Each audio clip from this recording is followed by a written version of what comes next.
चंबड़ सिंध जूं ज़मीनूं ऐं दरिया बचाइण लाइ अवामी तहरीक ऐं सिंधियाणी तहरीक तरफ़ां चंबड़ में रैली कढी। सिंधियाणी मासूम ॿारनि समेत मुतालबनि जा प्ले कार्ड खणी शरीक कैनाल ठाहिण सिंध सुकाइण बंदि कयो। कारपोरेट फार्मिंग मनसूबा ख़त्म कयो। बिलावल शहबाज़ सरकार वाज़े करे ऐलान कैनाल खपई या पाकिस्तान जा रैली में पुरजोश नारा हयां विया। रैली खे ख़िताब कंदे अवामी तहरीक जे मरकज़ी राब्ता सेक्रेटरी लाल जरवार अब्दुल रहमान समो खलील ओटो सिंधियाणी तहरीक जे मरकज़ी अॻवान एडवोकेट कायनात ॿाहिरी एडवोकेट सोरठ मंगणहार ऐं ॿियनि अॻवाननि चयो त पीपल्स पार्टी इक़्तिदार ख़ातिर सिंध जूं ज़मीनूं विकिरो कयूं आहिनि।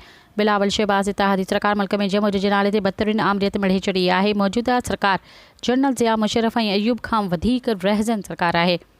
सिंध जी ज़मीननि ते कब्ज़ा करे मक़ामी माण्हुनि खे बेदख़ल कयो वञे पियो। 6 नवनि कैनालनि जा मनसूबा सिंधी जी नसलकशी जा मनसूबा आहिनि। सिंध जो अवाम पंहिंजी दरिया ते को बि कट बर्दाश्त न कंदो। 6 नवनि कैनालनि जे मनसूबनि खे बि काला बाग़नेम जियां दफ़न कबो। उन्हनि चयो त जेकॾहिं मुतालबा न तस्लीम कया विया त पूरी सिंध में एहतजाज जो दायरो वधायो वेंदो। सब्सक्राइब कयो अवामी न्यूज़ HD खे ऐं ताज़ा तरीन ख़बरुनि लाइ ॾिसंदा रहो अवामी न्यूज़ HD।